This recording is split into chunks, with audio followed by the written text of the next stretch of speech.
Every day, we see the darker side of the world around us. We witness how people can hurt others in ways that are hard to understand. It's a sad part of life, but it's something we can't ignore.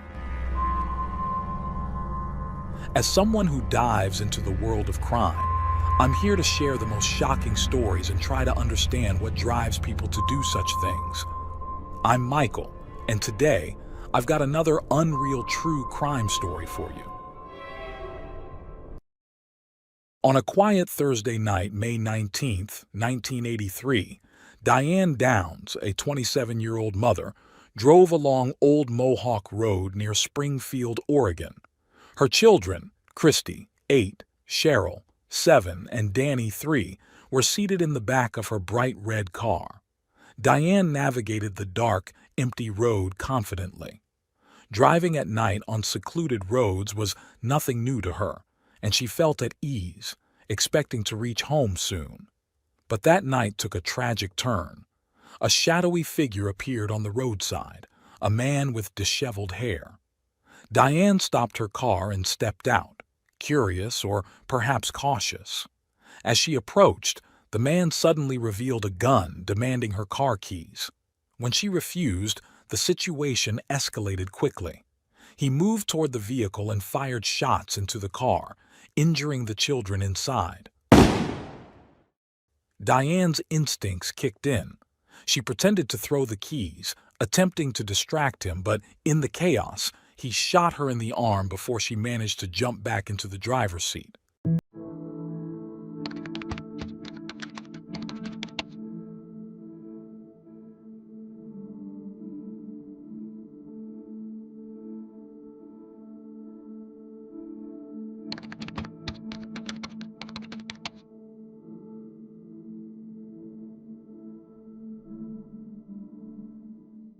Ignoring her own pain, Diane sped to the nearest hospital, shouting for help as she arrived.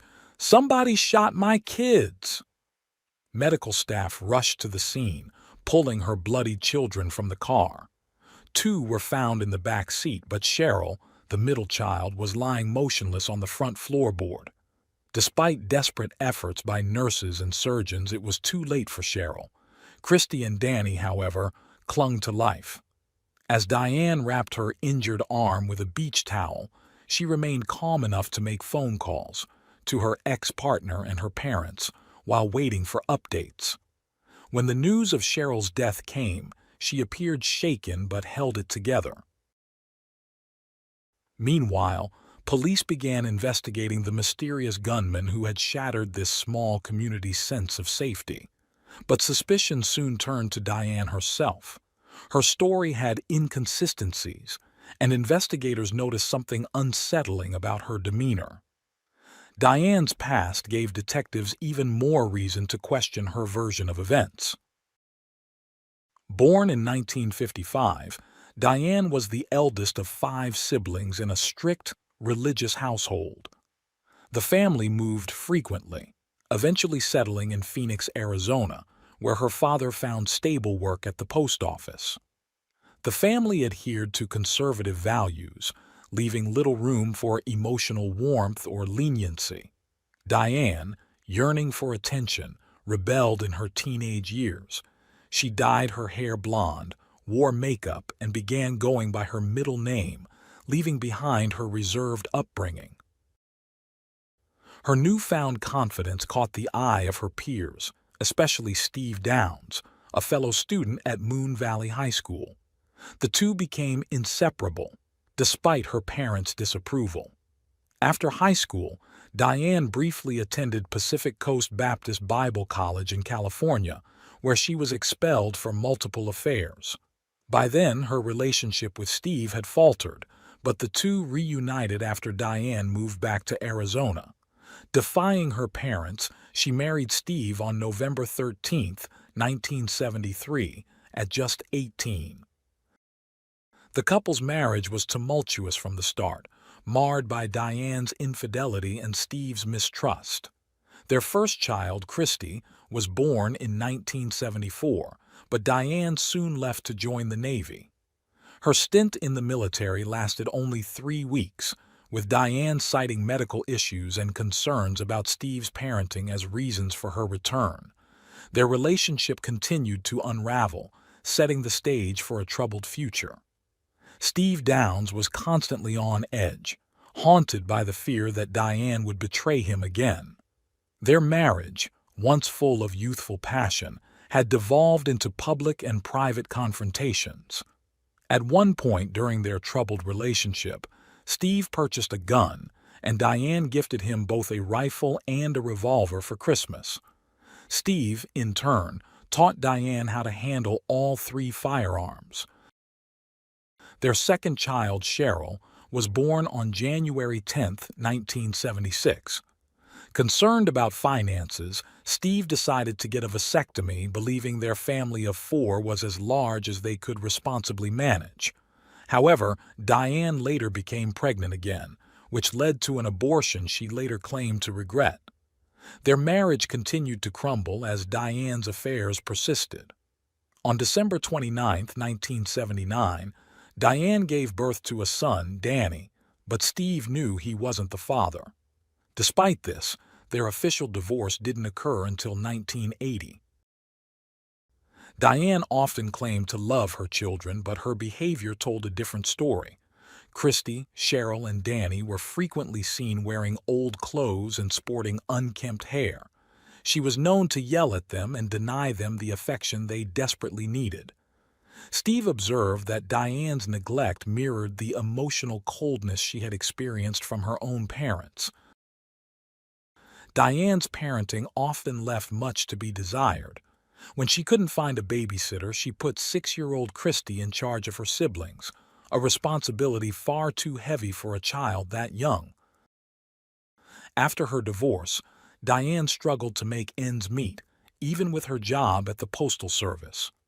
She turned to surrogacy as a way to earn extra income, undergoing psychiatric evaluations twice in the process. Although the tests revealed signs of psychosis and poor judgment, Diane was still approved as a surrogate and earned $10,000 after giving birth to a baby girl in 1982. Encouraged by this success, she dreamed of opening her own surrogacy clinic and even considered attending medical school to make it happen. In 1981, Diane met Robert, a married co-worker. Robert was already navigating a strained marriage, and Diane's bold, provocative demeanor soon caught his attention. Their workplace acquaintance quickly turned into an affair. While Robert viewed their relationship as purely physical, Diane became fixated on him, envisioning a future together. Robert made it clear he had no interest in being a stepfather to Diane's children, insisting he didn't even want to see them. Meanwhile, Steve briefly re-entered Diane's life, hoping to reconcile their marriage.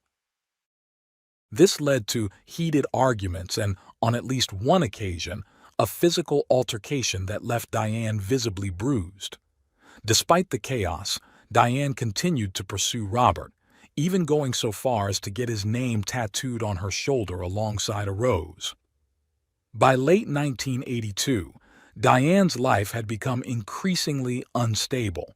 She accused Robert of giving her a sexually transmitted infection, which led to a final breakup and a confession from Robert to his wife. Diane's surrogate plans hit a snag when she was turned away from a clinic due to her sexually transmitted infection, but she eventually returned to Kentucky for another attempt. Around this time, Diane's mobile home mysteriously caught fire while she was away. She collected $7,000 in insurance money and used it, along with her first surrogacy payment, to open an unlicensed surrogacy clinic. Predictably, the venture failed. Despite these setbacks, Diane continued to fantasize about a future with Robert. In February 1983, Robert drunkenly proposed, leading Diane to write in her diary, "I could hardly believe my ears today. Robert said he'd live in the same house with my kids and me." That same month in Robert's apartment, Diane pressured him to choose between her and his wife. Robert chose his wife, sparking Diane's anger. He left the apartment, calling his wife from a phone booth. She picked him up and they returned to their home, but Diane wasn't done. She followed them, pounding on their door and ringing their phone throughout the night. Sometime after, Diane revealed she'd secured a job transfer and would be moving to Oregon in April, taking her children with her. Then, one day, Robert and Diane crossed paths at work once again. Despite everything, they resumed their affair. Diane, with only weeks left before her move, stayed with Robert temporarily. He even got a rose tattoo to match hers, though his excluded her name. By April, Diane left Arizona for Oregon and Robert returned to his wife. But her obsession didn't stop there. She bombarded Robert's house with letters and packages, all of which Robert returned unopened. Meanwhile, Diane's ex-husband, Steve, discovered his firearms, 3 in total, were missing. He suspected Diane had taken them but didn't think much of it, reasoning she needed protection as a single mother in a new state. In May 1983, Diane decided to visit Heather, her co-worker, with her children, thinking it would be a good outing. On their way home, Diane claimed she stopped when she saw a man signaling for help. She said she stepped out of the car and he demanded her keys. When she refused, gunshots rang out. She rushed to the hospital with her injured children. Initially, Cheryl went unnoticed until Diane called out that her daughter was on the floor and hadn't moved. Medical staff found Cheryl lifeless, with 2 gunshot wounds in her back. Efforts to revive her failed. She had been dead on arrival. Cheryl was just 7 years old. Christy was critically injured, having suffered a stroke and massive internal damage. A bullet remained lodged in her body while another had torn through her chest, collapsing her right lung and causing a hemorrhage in her left. Her heart stopped during surgery, but doctors managed to restart it and stabilize her enough for later procedures. Danny, awake but terrified, had a bullet wound near his spine. He struggled to breathe, requiring chest tubes for assistance. Doctors feared he might never walk again. While her children fought for their lives, Diane's behavior raised eyebrows. Hospital receptionist Judy Patterson noticed Diane's injuries were superficial compared to her children's life-threatening wounds. Diane casually washed her arm in the restroom before calling her parents, and oddly, Robert. When speaking with her mother, Diane described the events leading to the shooting, claiming her kids had been laughing and talking when a man stopped her to demand her keys. But later, to police, she said her children were asleep at the time. The police arrived to investigate and offered to take Diane to the crime scene. As they passed Diane's car, she asked, "I hope my car's okay. Does it have any bullet holes in it?" Diane led the authorities to the scene of the crime, recalling vague details, including what she described as an icky yellow car that supposedly belonged to the attacker. However, no such vehicle was found. As Diane began complaining about the pain in her arm, the police officer called for another officer to take her and her father back to the hospital, while he stayed behind to continue searching for evidence. Upon returning to the hospital, Diane was informed of Cheryl's death and the critical condition of Christy and Danny. Her reaction was unsettling. When told Danny might survive, she remarked, "Do you mean the bullet missed his heart?" "Whew!" A response that baffled hospital staff and law enforcement alike. The detectives pulled Diane aside for questioning. Both noted her calm demeanor, which seemed unnervingly rational for someone who had just experienced a violent attack on her children. They recognized the wound on Diane's arm as consistent with cases where a perpetrator inflicted a self-inflicted injury to divert suspicion. Diane described the attacker as a white male in his late 20s, with dark wavy hair, a stubbly beard, wearing a Levi's jacket and an off-color t-shirt. She also agreed to let investigators search her home, where she claimed to own 2 guns. When Diane was finally allowed to see Christie, the investigators observed a striking reaction from the little girl. Her heart rate spiked from 104 to 147 beats per minute when Diane took her hand and repeatedly said, "I love you." Christie appeared terrified. A search of Diane's home turned up her guns, calendars, and a diary filled with obsessive letters to Robert. Diane's account of the attack changed slightly each time she retold it, with details such as whether the children were awake or asleep, and her reaction to the shooter varying. Meanwhile, Steve Downs, Diane's ex-husband, flew to Oregon upon learning of the attack. Despite Danny not being his biological child, he expressed concern for all three children. When investigators asked Steve about Diane's calls on the night of the shooting, he revealed she had contacted Robert. The detectives traveled to Arizona to interview Robert, who, with his wife present, provided details about his affair with Diane. Both Robert and Steve had alibis, ruling them out as suspects.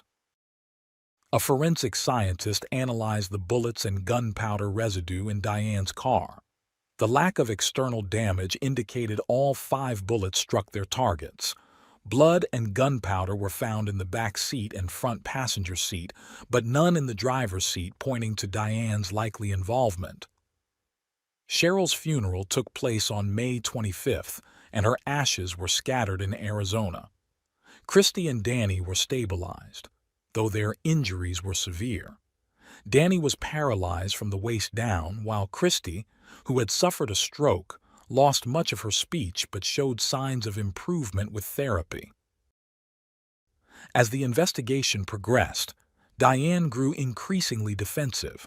She volunteered for another interview, claiming she knew the shooter and that he knew her. However, her answers were vague and repetitive, filled with, "I don't know." When asked directly if she had committed the crime, she became angry and stormed out. The most damning evidence against Diane came from her daughter, Christie. Her eventual testimony would provide the crucial details needed to unravel the truth behind what had happened on that fateful night.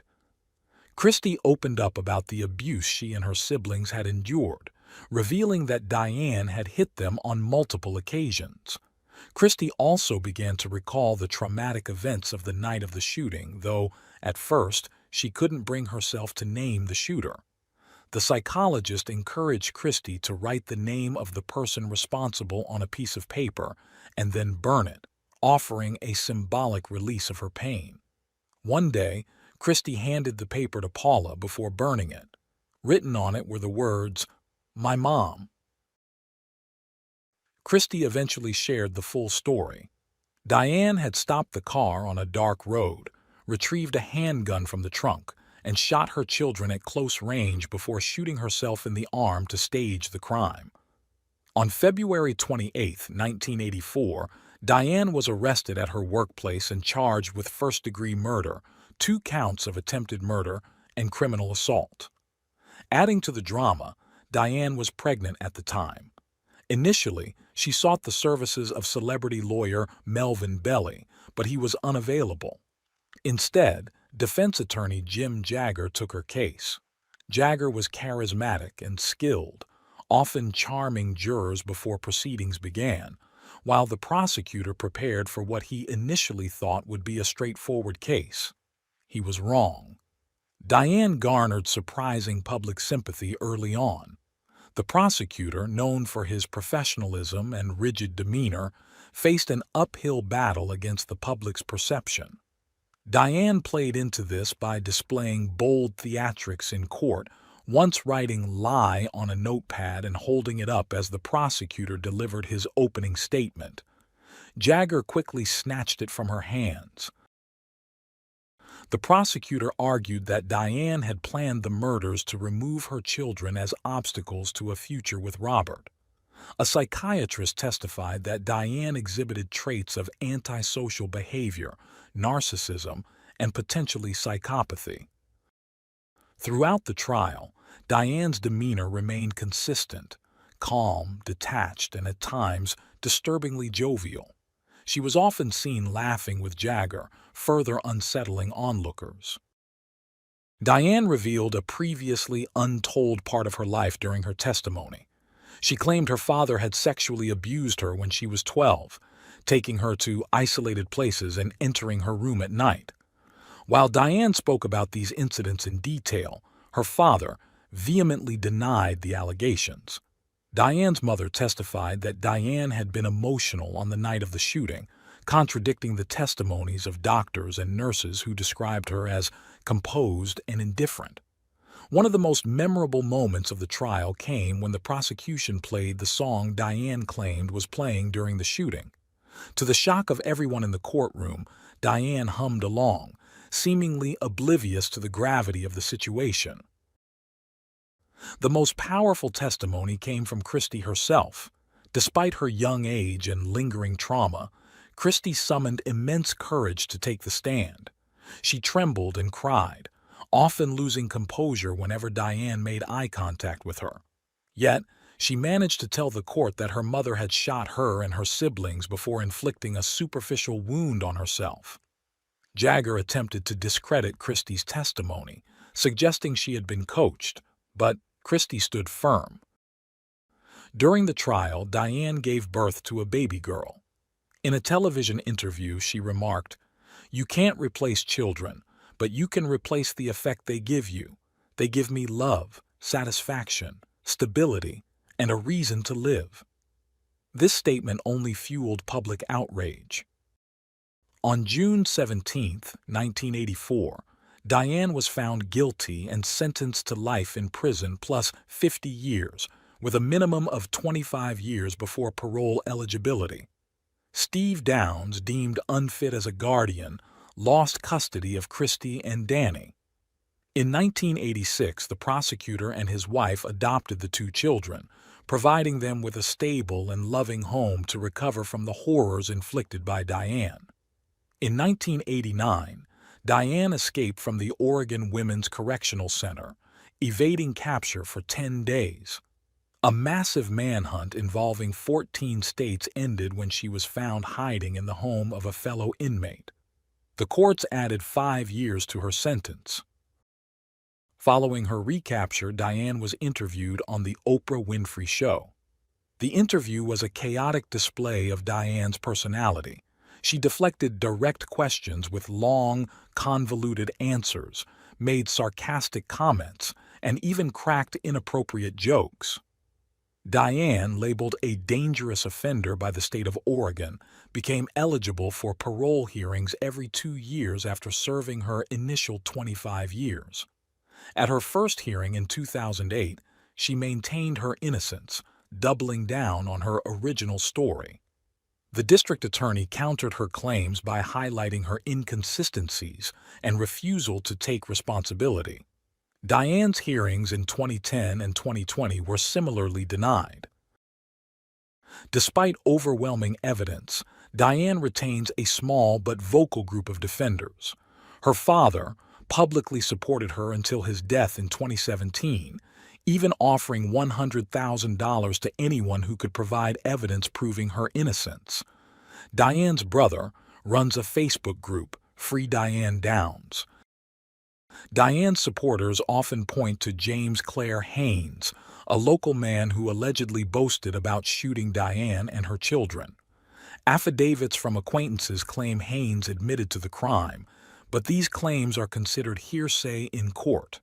While Haynes had a criminal record and a history of violence, no physical evidence links him to the shootings. Christie and Danny, now adults, have largely kept their lives private, occasionally speaking about their mother in public. Christie named her daughter after her late sister Cheryl, honoring her memory. Diane's youngest child, born shortly before her sentencing, was adopted and named Rebecca, or Becky. As an adult, Becky opened up about learning the truth of her origins. Though she always knew she was adopted, it wasn't until she tricked a babysitter into revealing information that she began piecing together. The revelation pushed Becky into a downward spiral. She struggled with substance abuse, dropped out of high school, and rebelled against her adoptive family. At 21, feeling lost, she reached out to Diane for the first time. While their initial exchanges were positive, Diane's obsessive and paranoid nature soon emerged. She claimed Becky was being watched as part of a conspiracy and eventually accused her of complicity. Becky severed all contact, later expressing deep regret for ever reaching out. Today, Becky has rebuilt her life. She married, started a family, and overcame personal struggles, including a battle with lupus. She now runs a non-profit dog breeding business, finding fulfillment in her work and family. As of 2024, Diane Downs is serving her sentence at the Central California Women's Facility.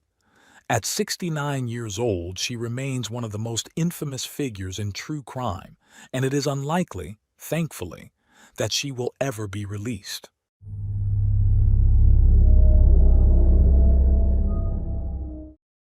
Thanks for tuning in to Unreal True Crime.